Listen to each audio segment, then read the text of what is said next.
The lamp beside you is already in the past. What reaches your eyes right now is not the lamp as it is.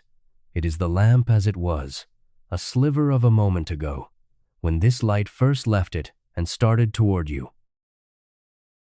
That delay is almost nothing.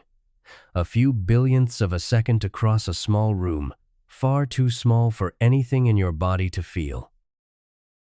It is not zero. For almost all of human history, the most careful minds alive were sure that it was. Sure that seeing was instant, that the world simply arrived the moment you turned to look, and they had every reason to think so. How do you come to believe that light runs late, when no one has ever once caught it moving?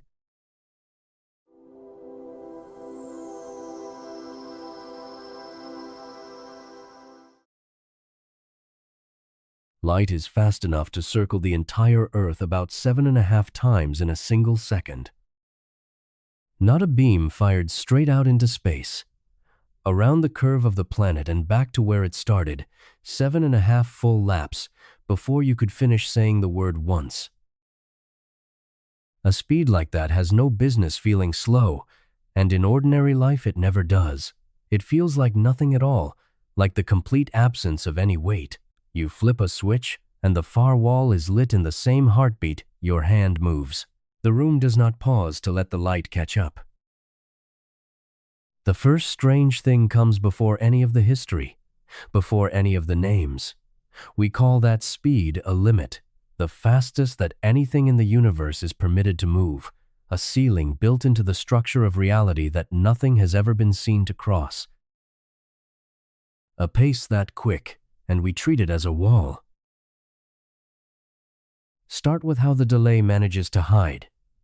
Across a small bedroom, the light from the lamp reaches you in something like 20 billionths of a second. Your body has no way to register an interval that short. When something startles you and you flinch, the signal running from your eye to your brain and back out to your muscles takes about 0.2 of a second. That flinch, the quickest your nervous system can manage, is roughly 10 million times longer than the time the light needed to cross the room.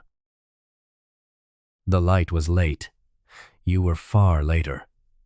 By the time you registered anything at all, the lateness of the light had already been swallowed inside your own. It sits buried the way a single grain of sand sits buried in a mile of beach. Still there, still real. Simply too small against everything around it to ever be picked out by hand. Measured with the eye alone, the delay does not round down to almost nothing. It rounds down to nothing.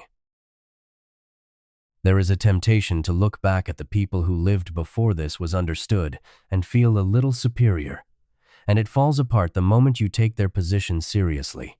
They concluded that light arrives the instant you look, because that is exactly what every measurement a human body can make reports back. With no instrument finer than the eye, instant is not a careless answer. It is the honest one. Nothing in plain experience so much as whispers that the light might be running behind. Stretch the distance, though, and the hiding begins to fail. The moon is far enough away that its light takes about 1 1/3 seconds to reach you. The full moon you look at tonight is the moon as it stood a little over a second ago. The sun is farther by a long way. Its light needs around 8 minutes to arrive, so the sunrise warming your face already happened. 8 minutes gone, while you were still in the dark. The delay was always present. It only needed enough distance to grow large enough to catch. 8 minutes is enough to unsettle anyone who follows it through. If the sun were to go out right now, you would have no warning at all. You would keep feeling its warmth and keep seeing it sit calmly in the sky for a full 8 minutes after it was gone, living inside a version of the sky that no longer existed. Put a number on the speed itself. In empty space, light covers about 186,000 miles every second, close to 300,000 kilometers, fast enough to carry you 3/4 of the way to the moon in the time it takes to say the word once. And in every direction anyone has looked since, at every scale, that same speed turns up unchanged. Light from a candle on your table, light from a star tearing itself apart on the far side of the galaxy, light from the most distant edge we can detect. All of it travels at one fixed pace, and nothing carrying mass has ever been clocked going faster. We have spent enormous effort trying. In the largest machines ever built, single particles are driven to within a hair of that speed, a fraction of a percent below it.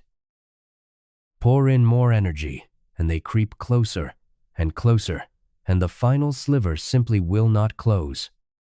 The particle grows heavier instead of faster, hoarding the energy rather than spending it on speed.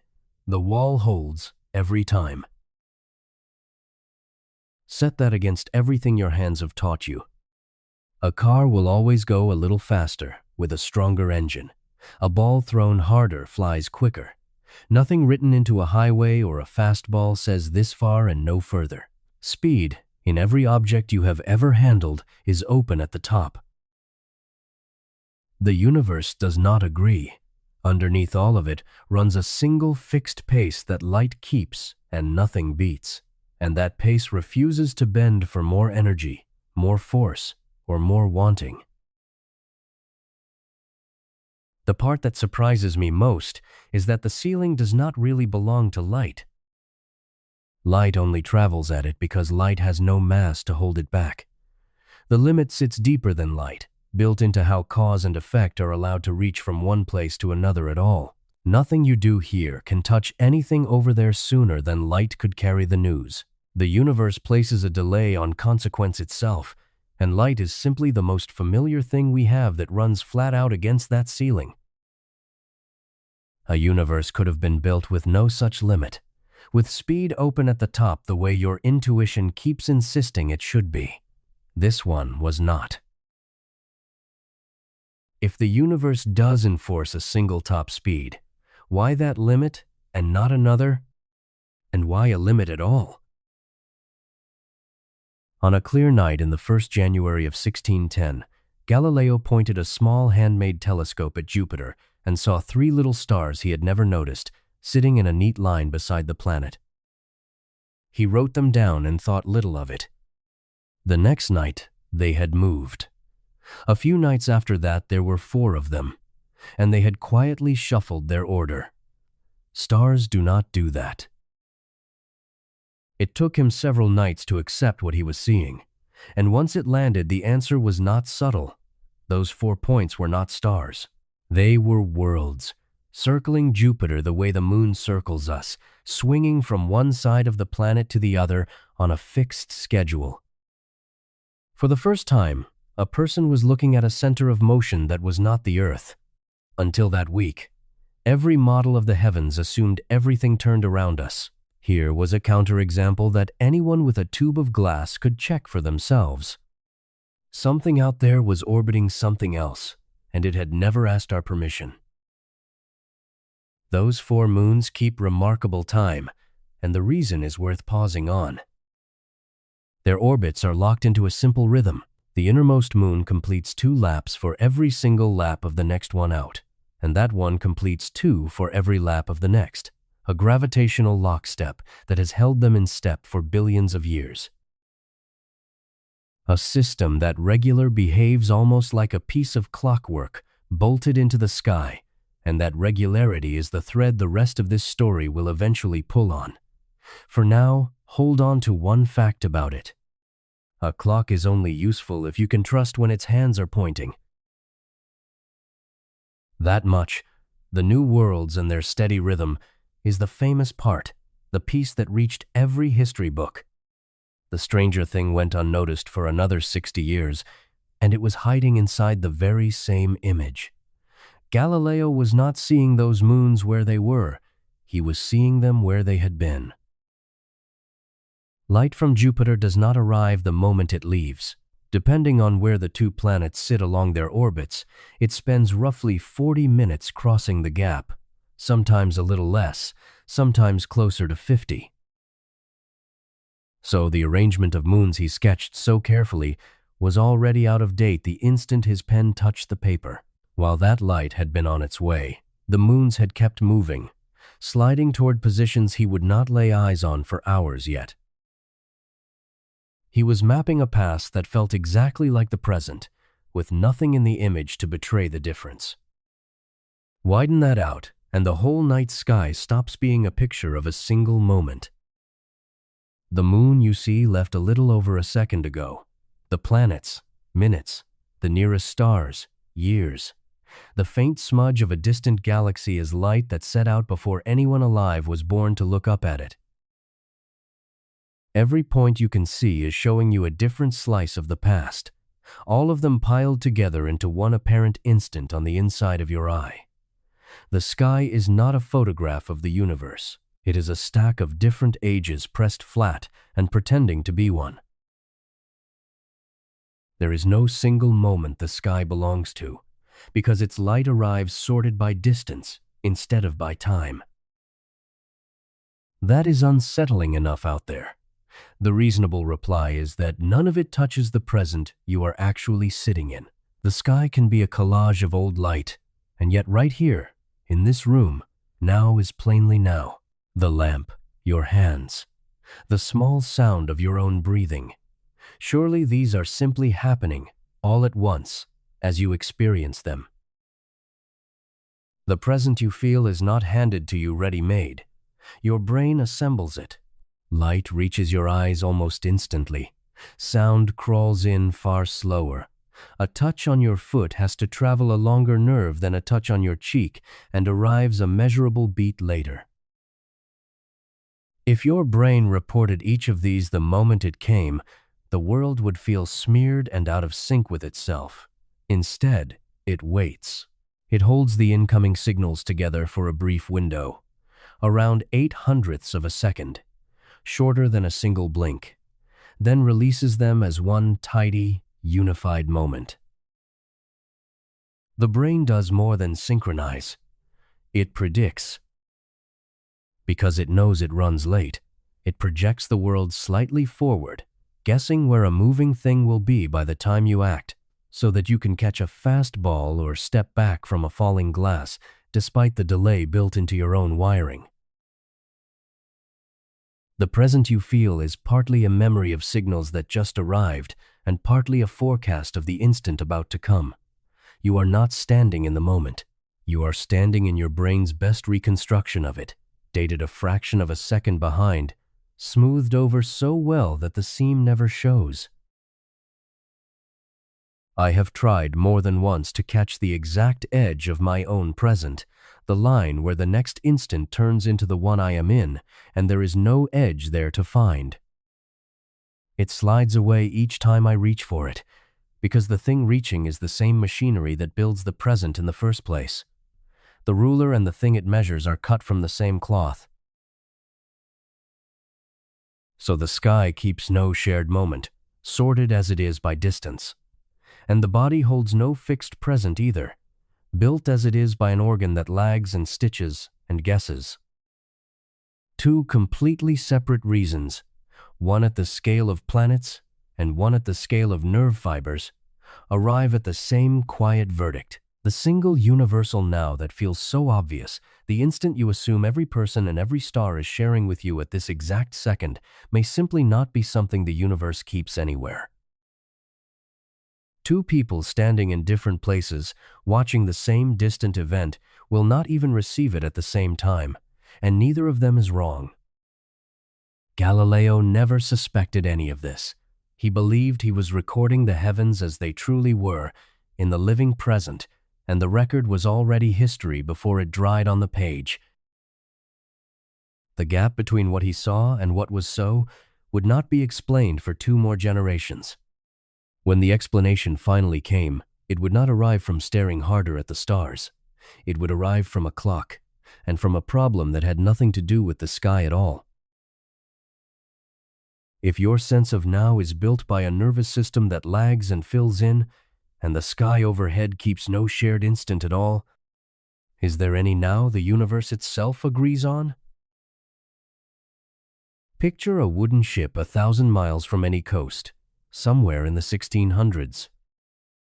The captain can tell you, with real confidence, how far north or south of the equator he is. He cannot tell you, to save the lives of everyone aboard, how far east or west he has come. One of those numbers the sky gives away for free, the other it guards completely. North and south come easy because the sky is built around them.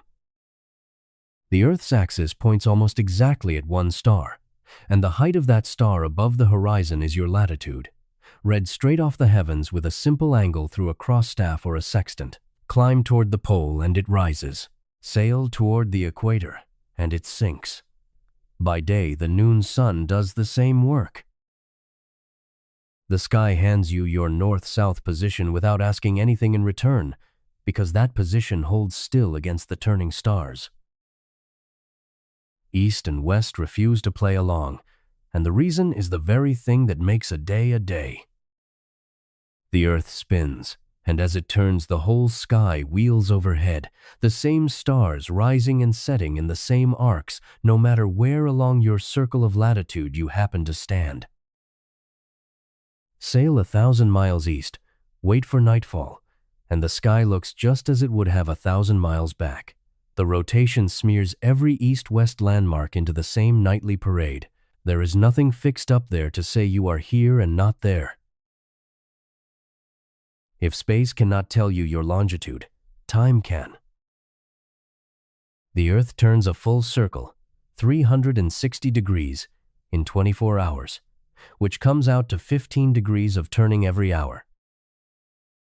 Noon, the moment the sun stands highest, sweeps slowly westward across the world. When it is noon where you stand, it is already afternoon to the east and still morning to the west.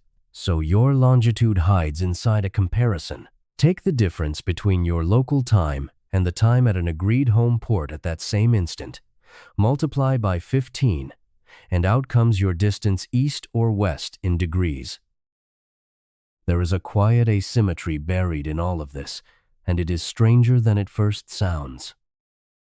Latitude has a natural zero. The equator is not a human choice. It is the one circle the spinning Earth draws for itself, exactly halfway between the 2 points its axis runs through. Longitude has no such gift. Every line of longitude is identical to every other, so there is no natural starting line, no place the planet itself marks as east-west zero. Someone simply had to choose one, declare a home meridian by agreement, and ask the rest of the world to measure from it. North and south were written into the Earth. East and west had to be invented. The relationship between time and place is tight enough to be merciless. A clock wrong by only 4 minutes throws your position off by a full degree, and a degree near the equator is about 70 miles, a hard distance to be mistaken about when there are rocks somewhere ahead in the dark. Be off by an hour, and you are off by 15 degrees. Better than 1,000 miles, an ocean's worth of error folded into a watch that ran a little fast. Which drops the entire problem onto one brutal requirement. To compare your time with home, you have to know home's time while standing in the middle of nowhere. You have to carry it with you, a clock set in port that keeps perfect time for weeks, through pitching seas, swinging temperatures, salt air, and the slow corrosion of everything mechanical on a moving deck. In the 1600s, no such clock existed, and to most people it seemed there never could be one. The finest timepieces on land were temperamental enough. At sea, they were hopeless. There was, in principle, one other way to carry home's time without a clock at all. The moon drifts against the background stars a little each hour, slow but steady, like the single hand of an enormous dial hung in the sky. Measure the angle between the moon and a known star precisely enough. Compare it against tables computed back home, and you could read off the home time the heavens were showing. In practice, it was punishing. The measurement demanded a steady hand on a heaving deck, and a single fix could swallow hours of dense calculation, every step a fresh chance for a mistake that would leave you stranded in the wrong ocean. The clock in the sky was real. Almost no one could read it fast enough to trust their life to it. Look at what the sailors were truly asking for. They needed to know what time it was somewhere else, at the very same moment, in order to know where they were. The whole method leans on a single shared instant stretched across the world, the same now that the night sky and the human brain both quietly refuse to keep. They were staking their lives on a simultaneity no one had ever actually proven was there. Without a clock to carry, navigators fell back on disciplined guessing, a method called dead reckoning. You note your speed, your heading, and the time elapsed, and you work out where you must have ended up. On a calm afternoon it holds. Over weeks it rots. A heading off by a few degrees bends your real path away from your drawn path a little more with every mile, and currents you cannot see shove the whole ship sideways without ever touching an instrument. The errors do not cancel each other out. They stack, the way a small bias repeated thousands of times drifts into a large one, until the position penciled on the chart and the ship's true position are simply two different places. The rocks were only the sharpest edge of the danger. A fleet unsure of its longitude planned cautious, wandering routes, adding days and then weeks to every crossing. Extra weeks at sea meant provisions thinning and scurvy creeping through the crew, men dying slowly of a voyage stretched longer than it needed to be by a number nobody could pin down. The missing clock did not only break ships on stone, it quietly lengthened every journey until the sea had time to do its slower killing. When the gap finally bit hard, it bit all at once. On an October night in 1707, a returning English fleet, certain of its position, ran straight onto the rocks of the Scilly Isles off the southwest tip of Britain. 4 ships went down in the dark. Somewhere between 1,400 and 2,000 sailors drowned in a single night, in no small part because no one aboard could say for sure how far west they truly were. Within a few years, a fortune would be placed on the table, a reward worth more than most men earned in a lifetime, for anyone who could finally solve longitude. What stays with me is how quietly the danger sat inside something so ordinary. Not knowing where you are sounds like a failure of maps or of nerve. It was really a failure of timekeeping, a missing number on a dial, and that missing number was enough to swallow whole crews. A man could be healthy, skilled, brave, well supplied, and still be lost in the deepest possible sense, because the one thing he could not hold on to was the time and a place he could no longer see. Your body comes equipped to sense a great deal. It reads up from down through fluid shifting in your inner ear. It judges near and far, hot and cold, the pull of the ground beneath you. It has no instrument at all for absolute position on a turning world, because there is nothing local left to measure. Your place east or west is not a property of the spot you are standing on. It is a relationship between 2 clocks, and one of them is always somewhere else. To be lost at sea was to be cut off from the second clock, holding only your own time, with nothing to hold it against.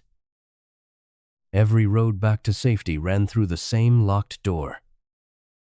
Solve the clock, and the ocean opens and tells you where you are. Fail to solve it, and the most advanced ship in the world is still feeling its way blind across the dark. If your place in the world is really a question about time, what clock could a ship ever carry that the ocean could not break?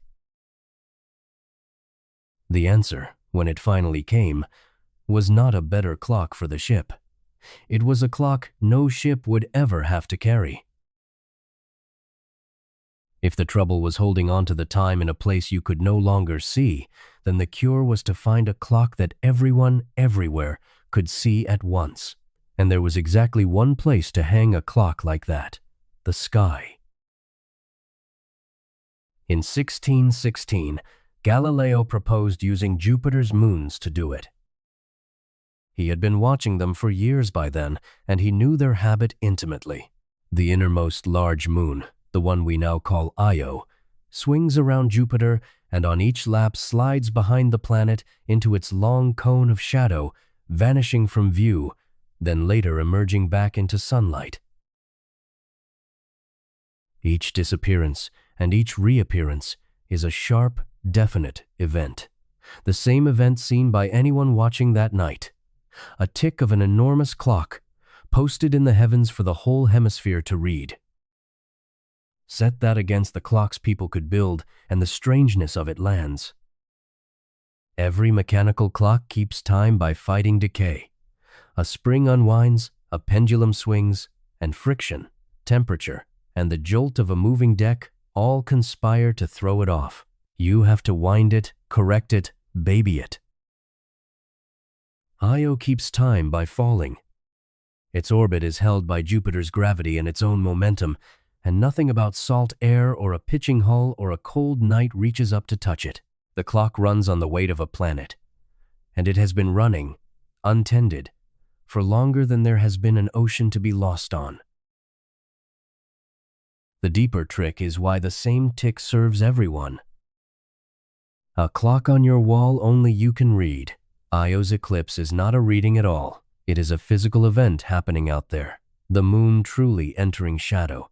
So a sailor off the coast of Brazil and an astronomer in Paris are watching the very same moment unfold. Compare the two, and you compare two places against one shared instant, which is precisely what longitude demanded, as long, that is, as the tick reached every eye at the same time. Hold that thought lightly. It is doing more work than anyone realized. Io was the right moon for the job, and not by accident.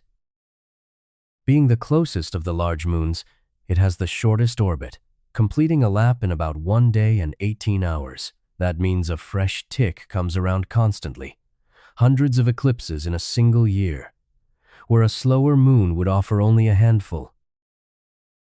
And because Jupiter is so vast, its shadow is a hard-edged wall of darkness. So little Io does not fade out gradually. It plunges across the boundary in minutes, snapping from bright to gone, a clean edge you can time to within seconds. A clock is only as good as the sharpness of its tick, and this one ticked sharp. The reason it ticks so faithfully reaches back to that locked rhythm between the inner moons we met earlier, the lockstep, where each completes a tidy whole number of laps against the next. That arrangement is self-correcting. If a moon drifts slightly off its beat, the gentle, repeated tug of its neighbors nudges it back. The result is a regularity that has survived for billions of years and will outlast every empire that ever tried to use it to draw a map. So the work became a matter of writing the schedule down.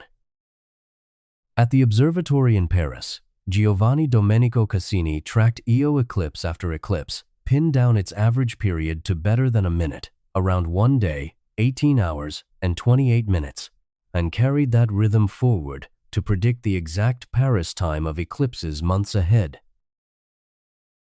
With those tables in hand, the rest was arithmetic. Note the moment Io vanishes by your own local time, look up the moment it was due in Paris, and the gap between them, multiplied by 15 degrees an hour, hands you your longitude. The lost finally had a way home. On solid ground, it worked beautifully. Surveyors fanned out across France carrying these tables and corrected the map of the kingdom for the first time, and the corrected France turned out to be noticeably smaller than the old maps had claimed, its coastline pulled inward by hundreds of miles of accumulated error. The king is said to have remarked, half in jest, that his astronomers had cost him more territory than any invading army. A moon more than 360 million miles away, far enough that driving to it without stopping would take you something like 700 years, had just redrawn the borders of a country. At sea, where it was needed most, it failed. Reading Io's eclipse means holding a telescope on a single point of light and waiting, sometimes for an hour, for the instant it disappears. On a deck that rolls and heaves with every swell, keeping a faint moon centered in a narrow tube is close to impossible. The clock that no storm could break still could not be read by a man standing in the storm. It would take another century, and a stubborn carpenter building mechanical clocks that could finally survive a voyage before the sailor got his own answer. The sky clock saved the mapmaker. It left the sailor where it found him. There is something I find quietly remarkable about all of this. The most dependable timekeeper within human reach, for generations, was one that no human had built, could wind, could stop, or could touch. People did not make this clock. They noticed it, learned its rhythm, and copied the numbers down. The universe was already keeping time, with perfect indifference, and we simply leaned in close enough to read the dial. The whole method rested on one silent assumption, the one I asked you to hold on to. That the tick of the clock, the moment Io vanishes, reaches all of us at the same instant. That when the moon enters shadow, every eye in the hemisphere registers it together. Sitting inside that assumption, unnoticed, was a number. If the light carrying the tick took any time at all to cross the gap from Jupiter, then the clock everyone trusted was not quite saying what they thought it said, and how late it ran would be set by the one speed we met at the very start of all this. The speed of light was hiding inside the cosmic clock the whole time, waiting for the clock to give it away. If the exact value of that speed sits buried inside this clock, why should the universe have chosen that one value and not some other? For the speed of light to step out of hiding, the clock first had to misbehave. And for a while it did not. Cassini's tables, freshly drawn from years of patient watching, predicted Io's eclipses to the minute, season after season. The method worked, the maps improved, and the assumption underneath it all sat quiet and unexamined. Then, slowly, the predictions began to slip. To build the tables, Cassini had done something that sounds unremarkable and carries a hidden trap. He measured the average time from one eclipse to the next, about 1 day, 18 hours, and 28 minutes, and marched that interval forward, eclipse after eclipse, into the future. Multiply a steady rhythm by a count, and you can name a tick years ahead. The trap hides in the word steady. The arithmetic assumes the only thing standing between you and the next eclipse is time.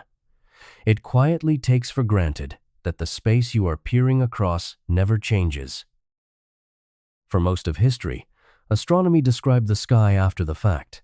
These tables predicted it, named the exact minute of an event that had not yet happened, and were proven right again and again. That power is intoxicating, and it carries its own blind spot.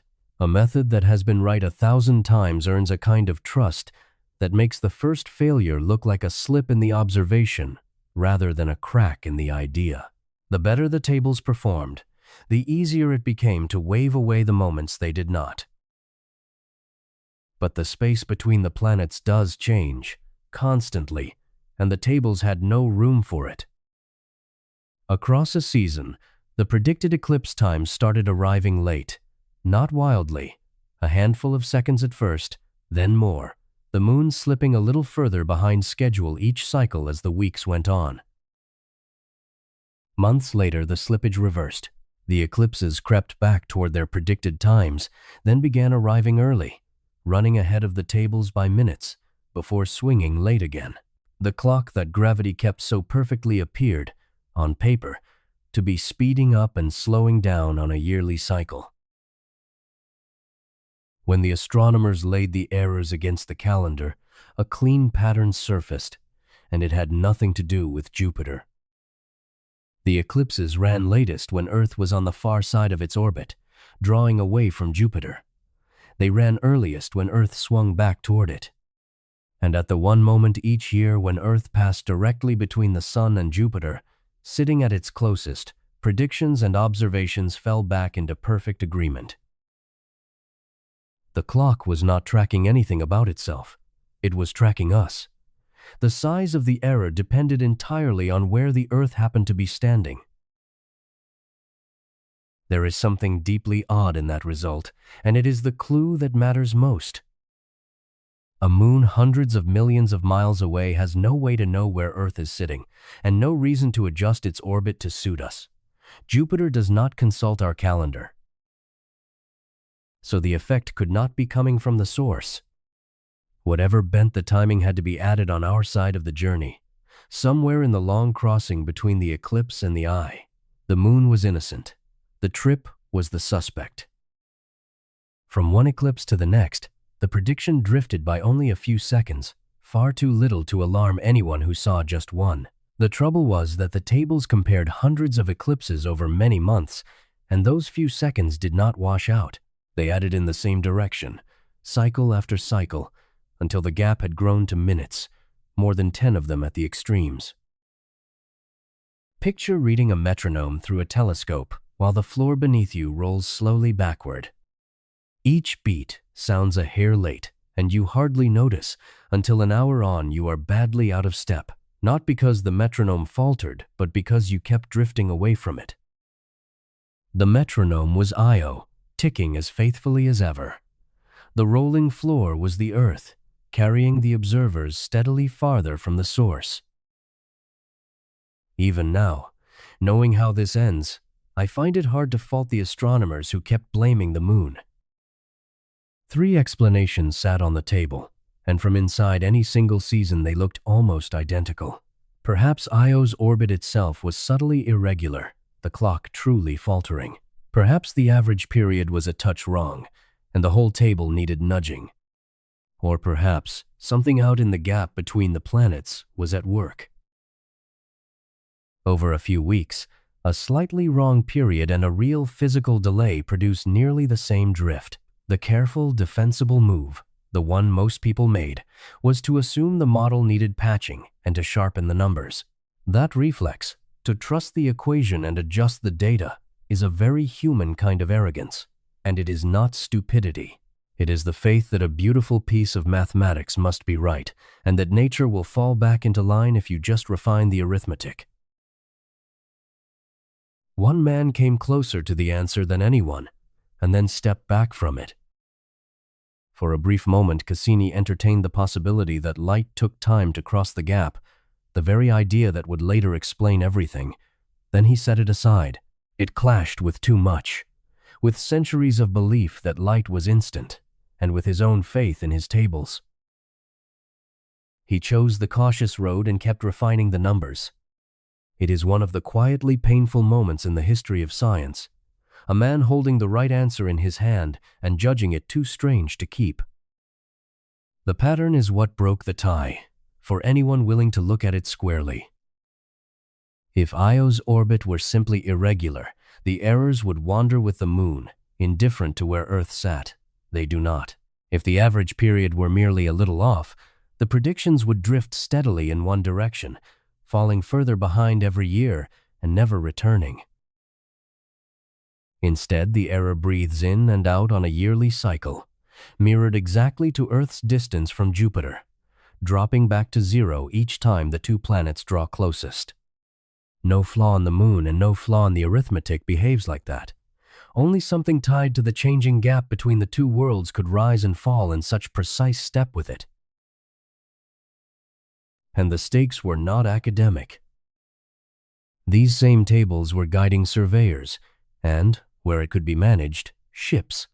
A patterned error of 10 minutes is an error of 2.5 degrees of longitude, well over 100 miles on the ground. The anomaly was not a curiosity tucked in a logbook. It was quietly corrupting the very maps the method had been praised for fixing. There was no way to hurry the test, either.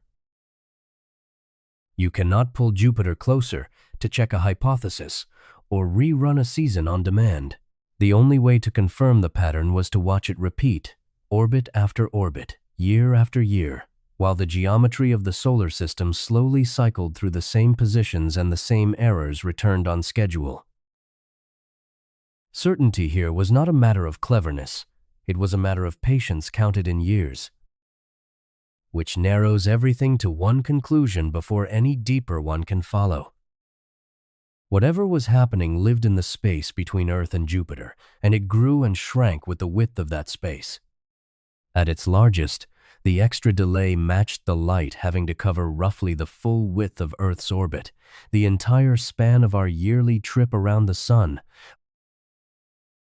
That left two roads pointing in completely different directions.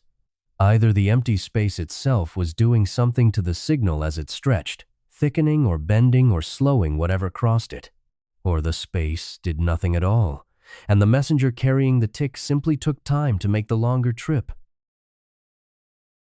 If the error tracks the distance between two planets, is something happening in the space between them, or to the light itself? Rømer took the second road. The space between Earth and Jupiter was not thickening or bending or meddling with the signal. The space was doing nothing at all. The light was simply taking time to cross it, and as the gap grew wider, the light took longer to arrive. The whisper everyone had been straining to read was not coming from the void, it was coming from distance itself. To see how strange that idea was in its own century, you have to set aside everything you already know. Light, as a thing that travels, that leaves one place and arrives at another a measurable while later, crossing empty nothing at a fixed pace, was close to unthinkable. Light was illumination. It filled a room the instant a candle was lit. The natural suspects, if the timing was off, were all in the gap. Perhaps some invisible substance out there slowed the rays, or refracted them, the way water bends a spoon. Blaming the medium felt safe. Saying that light itself had a speed meant saying the universe imposed a delay on seeing, and almost no one was prepared to say that. The clue that settled it was the shape of the error, not its size. The delay did not just grow as Earth pulled away from Jupiter. It grew in exact step with the distance, doubling as the gap doubled, shrinking back to nothing as the gap closed. That clean proportion is the fingerprint of a fixed speed. If light crosses a mile in some set time, it crosses 2 miles in twice that time, with no exceptions and no curves. A meddling medium has no reason to be so tidy. Something absorbing or bending the light would dim it or distort it, and there was no matching dimming, no creeping discoloration, nothing but a pure, proportional lateness. The numbers behaved exactly as a constant travel speed demands, and exactly as nothing else does. His real move was not the calculation, it was a reframing. Everyone before him had treated each eclipse as a single tick to be checked against a table, asking whether the clock was running true. Rømer stopped asking about the clock. He started adding up the journey. Across the months Earth spent receding from Jupiter, every successive eclipse sent its light from a starting line a little farther away than the last. So each arrived a little later than the one before, the lateness piling up not because Io faltered, but because the commute kept lengthening. The error was never in the moon. It was in the road. Watch what happens to the light under that picture, and the whole puzzle from before clicks into place. When Earth swings away from Jupiter, each eclipse's light begins its trip from progressively greater distance. So, the eclipses appear to lag further and further behind schedule. When Earth curves back inward, the trips shorten, and the eclipses bunch up early. At the moment the two planets sit closest, the distance is barely changing from one eclipse to the next, and predictions and observations agree. Every strange behavior the astronomers had argued over, the lateness, the earliness, the perfect alignment at closest approach, falls out of one assumption and one assumption only. Light takes time. And the rival road, the one that blamed the void, quietly closes off. For empty space to fake this result, it would have to act only along the exact line between us and Jupiter, scale its effect precisely with the length of that line, leave no smudge or color or dimming behind, and then somehow behave identically in every direction, toward every other object in the sky. You can keep adding rules to the void until it mimics a finite speed, but at some point you are no longer explaining the data. You are just describing a finite speed in heavier language. The simpler statement was sitting there the whole time. None of it shows up in a single night, which is why it took so long and one particular mind to see. The extra few seconds added to any one eclipse is far below what anyone could notice. Only by summing the small delays across an entire season do they swell into minutes, and only across a full orbit does the clean proportion with distance reveal itself. The truth was never hidden in one observation. It was spread thin across hundreds of them, visible only to someone willing to stop staring at the moon and start measuring the changing length of its light's journey. The thing worth slowing down for is not the arithmetic, it is the inversion. For years, the discrepancy had been treated as a flaw to be scrubbed out, an embarrassment in an otherwise elegant table. Rømer looked at the same flaw and recognized it as the measurement. The error was not noise sitting on top of the signal. The error was the signal. Everything the astronomers had been trying to correct away was the universe quietly reporting one of its deepest facts, and they had been erasing the report each time it appeared. There is a weight hidden inside that modest claim about a moon, and it reaches much further than longitude. If light takes time to arrive, then seeing is always seeing the past, by an amount set entirely by distance. The eclipse you observe already happened. The sky you map is already old. Rømer was not trying to overturn the nature of time. He was trying to fix a clock. But folded inside his small correction was the end of the shared, universal instant. The same loss the night sky and the human brain had been hinting at all along. He carried it without announcing it, the way a single measured fact can carry a revolution it does not mention. Still, conviction is not proof, and Rømer knew the difference. His idea explained every past observation beautifully, and explaining the past is the easiest trap in science. A determined skeptic could always answer that the average period had simply been measured a touch wrong, that the whole effect was a leftover error in the tables, and from the existing data alone, there was no way to force the argument shut. You cannot hold light still to inspect it. You cannot catch it halfway across the gap and check its speed. The delay leaves no mark a hand can touch, no needle it moves, nothing you could ever feel. To prove that light runs late, he would have to do the one thing that turns a clever explanation into an undeniable fact. He would have to predict the future and be right. If light is simply arriving late, how late is it? And how would anyone put a number on a delay no one can feel? You prove a delay no one can feel the same way you prove anything you cannot touch. You bet on it in advance. An explanation that only accounts for what already happened can always be doubted, patched, talked away. A prediction cannot.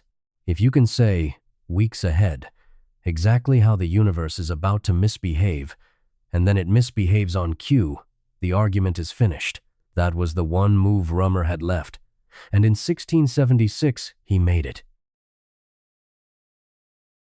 Standing against him was one of the oldest ideas in human thought. 2,000 years earlier, Aristotle had argued that light does not travel at all. It was not a thing moving from place to place, but a condition, a state.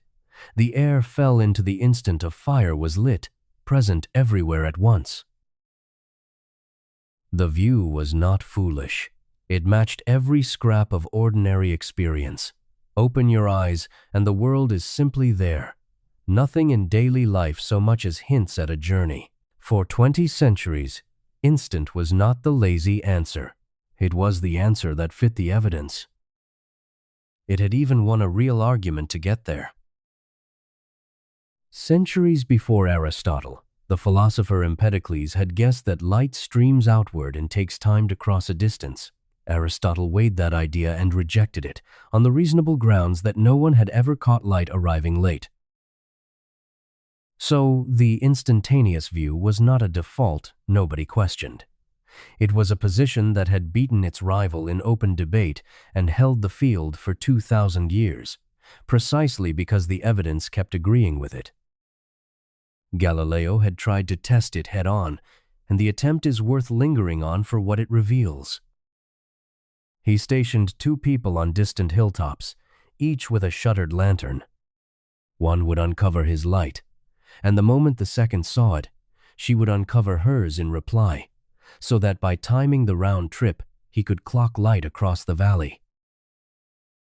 It did not work, and it could not have. Across a mile, light makes the round trip in about 10 millionths of a second, while human reflexes add a fifth of a second of fumbling at each end, burying the real delay under something tens of thousands of times larger.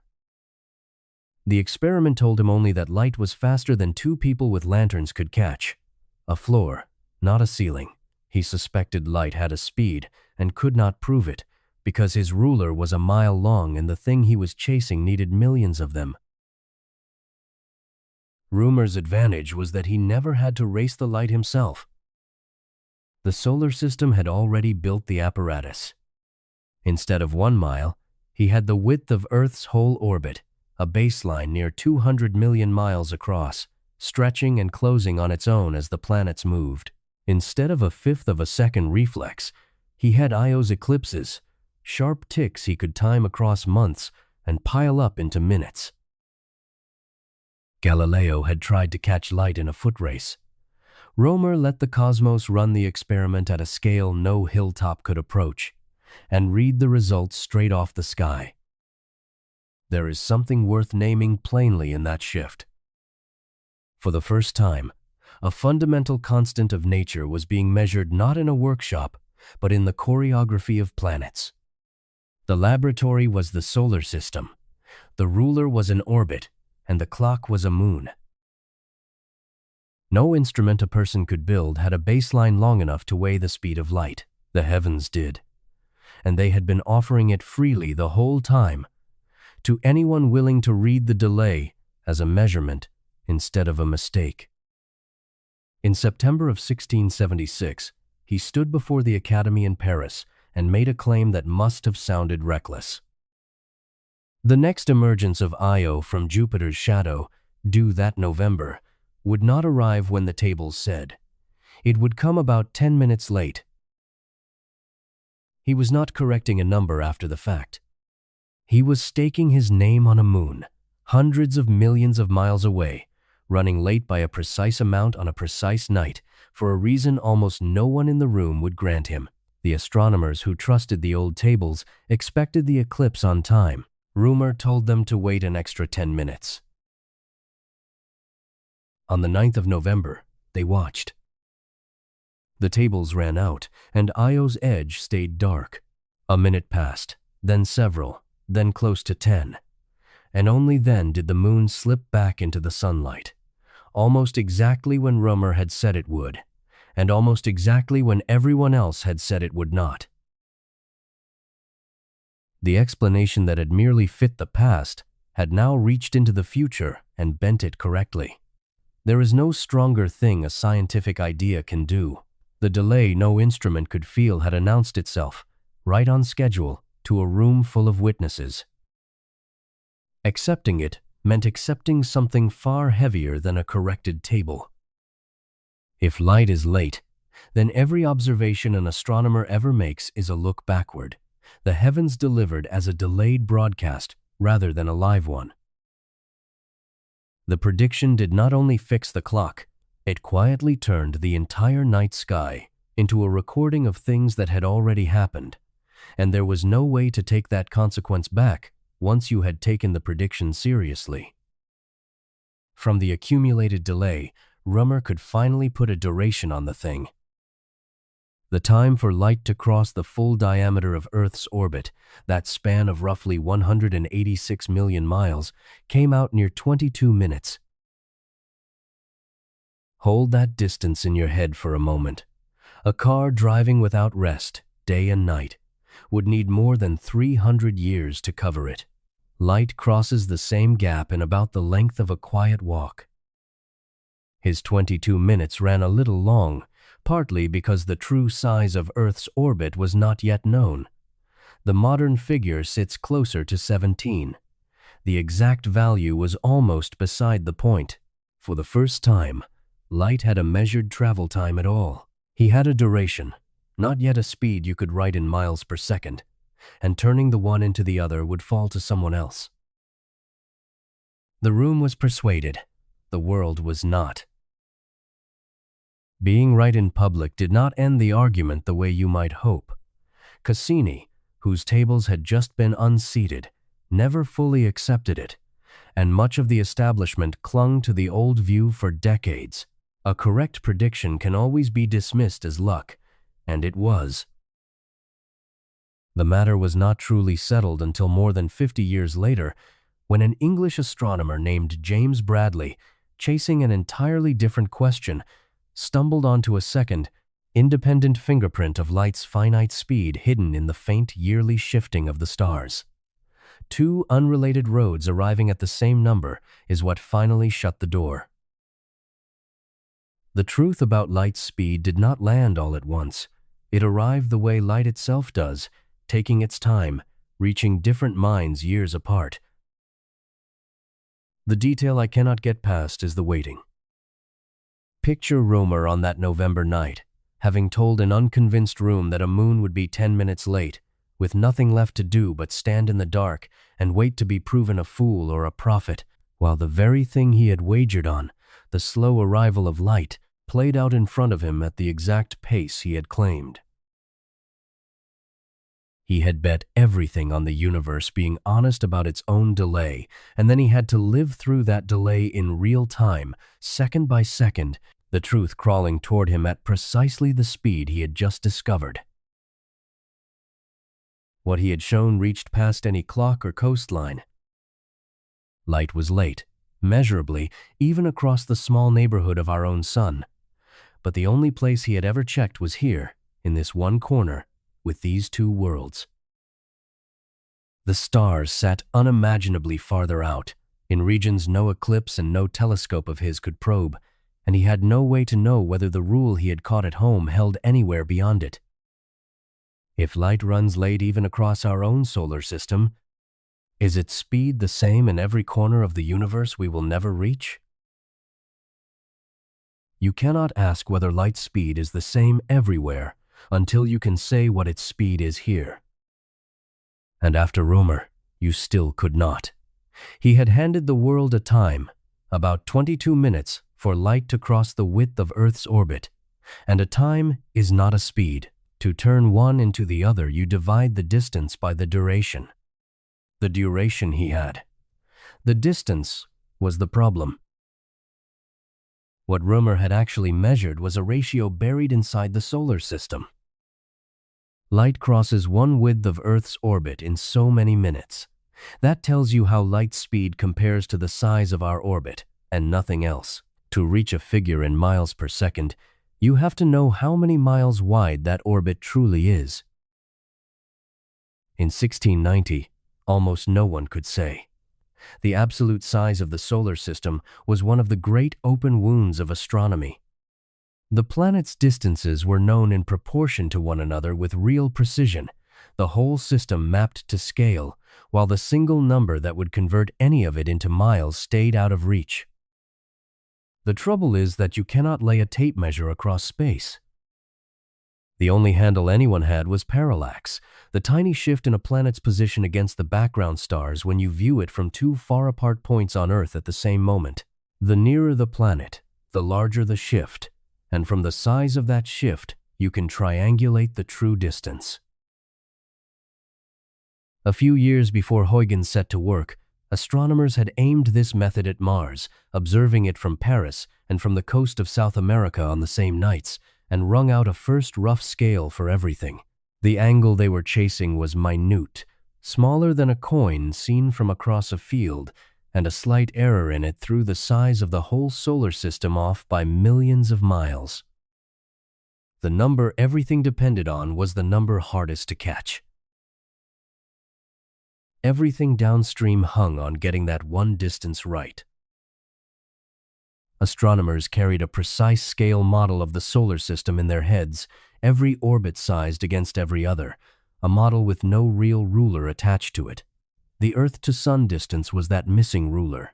Pin it down, and the whole model snaps to true scale, every planet, and later every star, fixed to honest miles.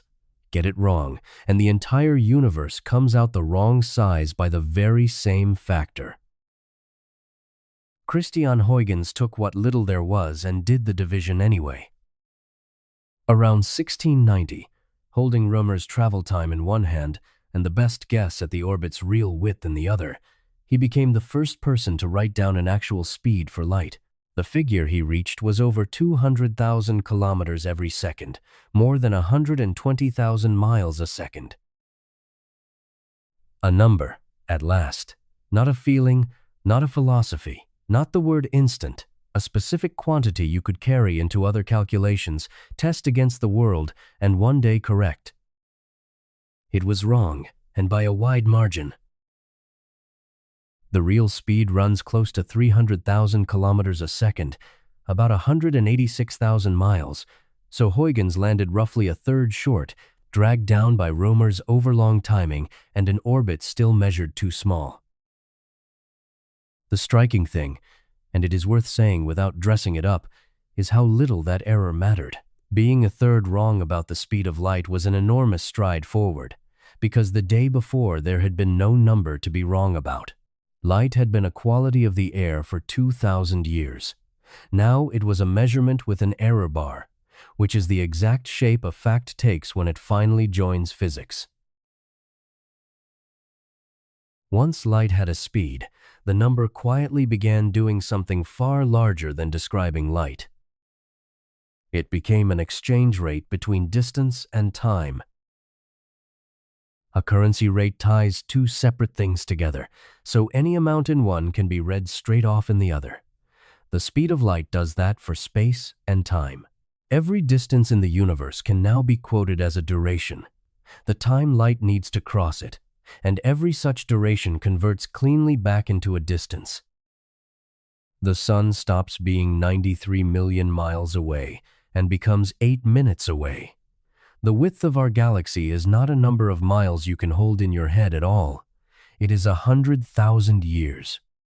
We stopped measuring the cosmos in lengths and started measuring it in weighting. We never stopped speaking in those terms. When you hear that a star is 4 light-years away, or that a signal from a distant probe is 20 light-minutes out, you are using this discovery as a ruler. The unit itself, a distance named after a span of time, only makes sense if light holds a fixed speed. Every time anyone maps the sky in light years, they are quietly repeating what Rømer found in a moon and Huygens turned into a number. That same number is the wall from the very start of all this. Writing it down did not only free light from philosophy, it set the exact dimensions of the cage. Everything lives inside. The speed of light is the fastest that any signal, any influence, any scrap of news can travel. So the moment you fix its value, you fix the tempo of cause and effect across the entire universe. A command sent to a machine near Mars takes minutes to arrive, and minutes more for any reply, which makes a real conversation across that gap impossible, not from any weakness in our technology, but from the number itself. The figure that let light step into physics is the same figure that locks every one of us inside a finite reach. 3 centuries on, physicists came to trust that number so completely that they turned the whole relationship inside out. They stopped measuring how fast light travels and instead fixed its speed by definition, then used it to define what a meter even is. Distance became the derived thing, and the speed of light became the bedrock everything else is measured against. The exchange rate that Huygens scratched out, a third too small, eventually stopped being something we measure at all and became the standard the rest of the universe is weighed by. I used to think the hero of this story was Rømer, and the longer I sit with it, the more it looks like the size of an orbit. Rømer found the delay, and that was the daring part. But the delay alone gives you proportions, a universe measured only against itself. The leap into real miles and seconds waited on someone managing to gauge the plain physical width of our own backyard, the distance to the sun, against the impossibly faint wobble of Mars among the stars.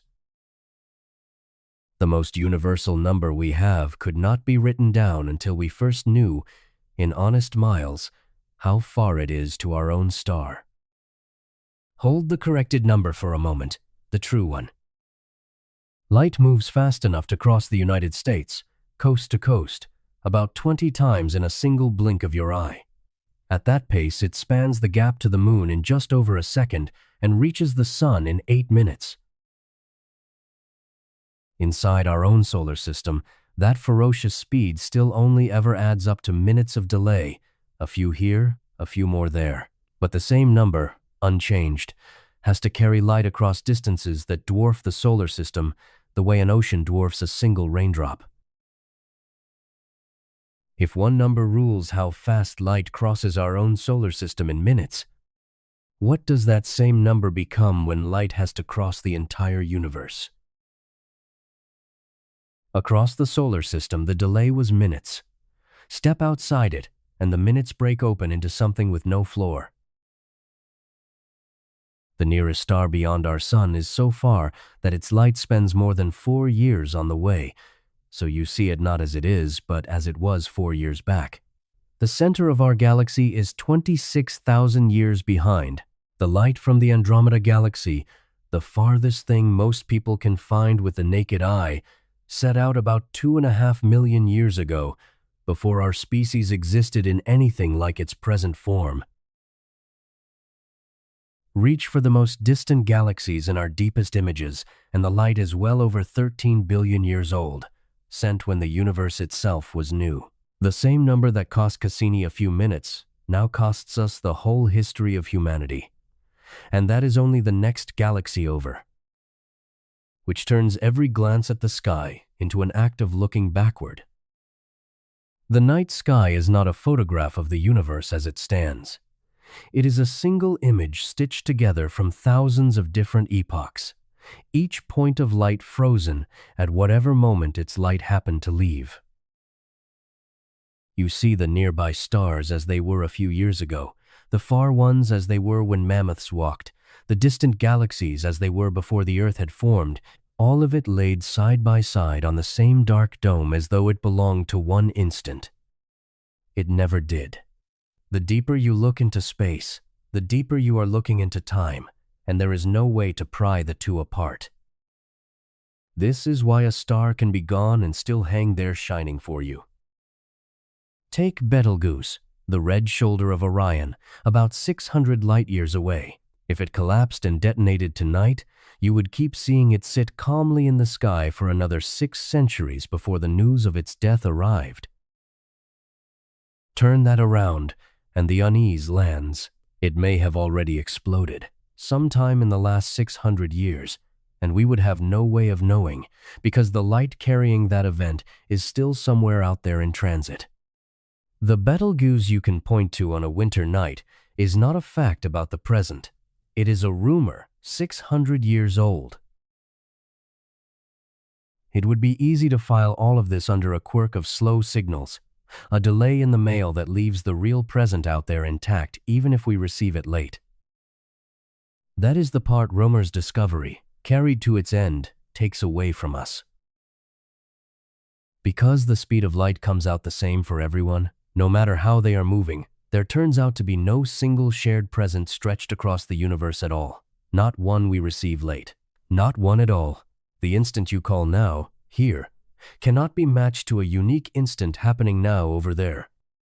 Different observers, moving differently, sort distant events into now, and not yet in truly different orders, and none of them is mistaken. There is a thought experiment that makes this unbearably concrete. Picture 2 people passing each other on a sidewalk, one strolling toward Andromeda, the other strolling away, at nothing faster than walking pace. Their disagreement about what is happening on Andromeda right now is not a fraction of a second, because Andromeda lies 2.5 million light-years off.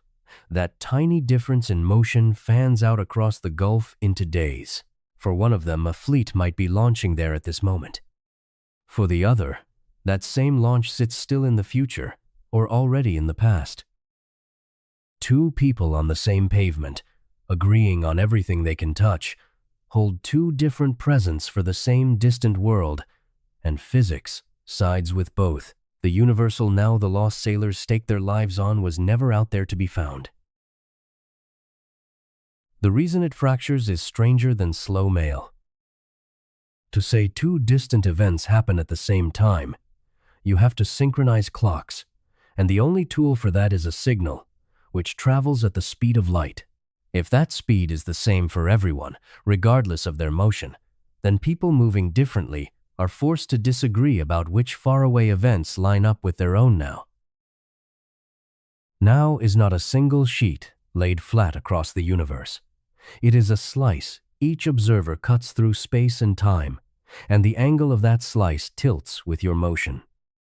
The sidewalk pair's disagreement is just that tilt, magnified across millions of light years. Push the looking back to its limit, and you reach a wall. The universe is about 14 billion years old, so light has only had 14 billion years to travel toward us, and anything farther than light could have crossed in that time has simply not arrived. We sit at the center of a sphere of received past, an edge marking not where the universe stops, but where its light has not yet reached us. Beyond it, more universe almost certainly exists, sending its light our way, still on the road. Each year the sphere widens a little as older, more distant light finally finishes its trip. And the wall hides more than old light. The patch we can see is almost certainly a small piece of something far larger, perhaps endless, and most of it sends light we will never receive. The expansion of space is carrying the most distant regions away so fast that their light will never close the gap to us, however long we wait. There are places whose present is sealed off from ours for good, not by distance alone, but by a universe stretching faster than light can cross it. We will never see them as they are, and past a certain point, we will not see them at all. The faintest, oldest light of all is already here, and it is everywhere. About 14 billion years ago, not long after the beginning, the young universe cooled enough to turn transparent and let go of the light that had been trapped inside it. That light has been traveling ever since, stretched and dimmed by the expansion of space until it now reaches us as a faint hiss of microwaves falling from every direction at once. It is the closest thing there is to a baby photograph of everything, and a small fraction of the static an old television once caught between channels was exactly this, the first light of the cosmos ending its 14 billion year journey in a living room. It is also a curtain we cannot see behind. Before that moment, the universe was a dense fog, and light could not move freely through it, so there is no older light to catch. That faint glow is the earliest image the cosmos will ever hand us, a wall of light beyond which sight itself fails. Everything before it stays hidden behind the fog, reachable one day, if at all, only by messengers other than light. Here is the plain shape of it, said without softening. Everything you will ever see, you see in arrears. The sun by 8 minutes, a friend across the room by a few billionths of a second, the stars by years, the galaxies by eons, with no exception anywhere, no object close enough to reach you in true simultaneity. You are sealed inside your own present, receiving only the past of everything else, forever a step behind. That is the tragedy folded into a finite speed. It is also, oddly, the only reason the deep past survives at all. The same light that separates you from everything is the light that keeps history from vanishing, holding every moment in flight somewhere, still on its way toward an eye that has not yet received it. There is a version of this I can follow on paper and still cannot make my body believe. I understand why there is no shared now, why two people on a sidewalk can hold different presents for Andromeda, and the understanding does nothing to loosen the bone-deep certainty that of course the universe is all happening at once, together, right now. The intuition does not break, even after the physics does. And yet every example I have reached for has been far away, out among the stars, where the delay is easy to grant. If every light you have ever seen left its source in the past, what about the light reaching you in this room, right now? The light in this room is old too. Smaller, by an unfathomable margin, but old in exactly the same way. The glow from the lamp left its surface a few billionths of a second before it touched your eye, so even the room you are lying in reaches you a little after the fact. Nothing changes at this scale except the size of the delay. The principle that pushed Andromeda 2.5 million years into your past is the same one working here, in the short gap between a lamp and your face, quietly, every waking moment. We started with that lamp, already in the past, and it has been true the whole way through. Everything in between, the lost ships, the moon that kept time, the moon that ran late, was only that one small fact about a bedroom, followed outward until it reached the edge of what can be seen. If any sunlight fell on you today, the delay runs far deeper than the 8 minutes from the sun's surface. The energy in that light was made in the sun's core, in a furnace so dense that a packet of it cannot simply fly out. It is absorbed and thrown back, taking a tiny random step each time, wandering a tangled path through the layers above it.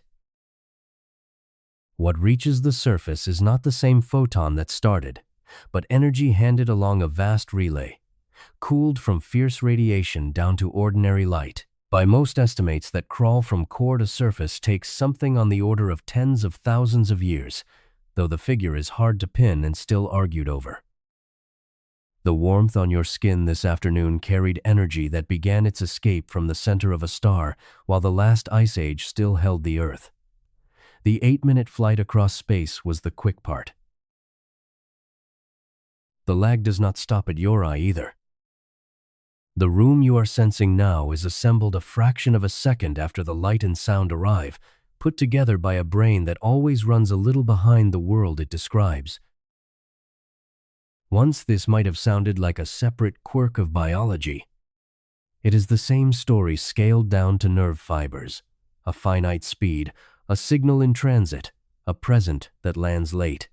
The universe runs the identical delay from the far edge of the observable cosmos down to the inside of your own skull, changing nothing but the distance.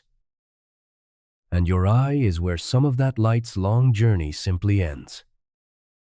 When a photon strikes the back of your eye, it is absorbed by a single molecule that bends in response, and the light is gone, spent, its travel over for good.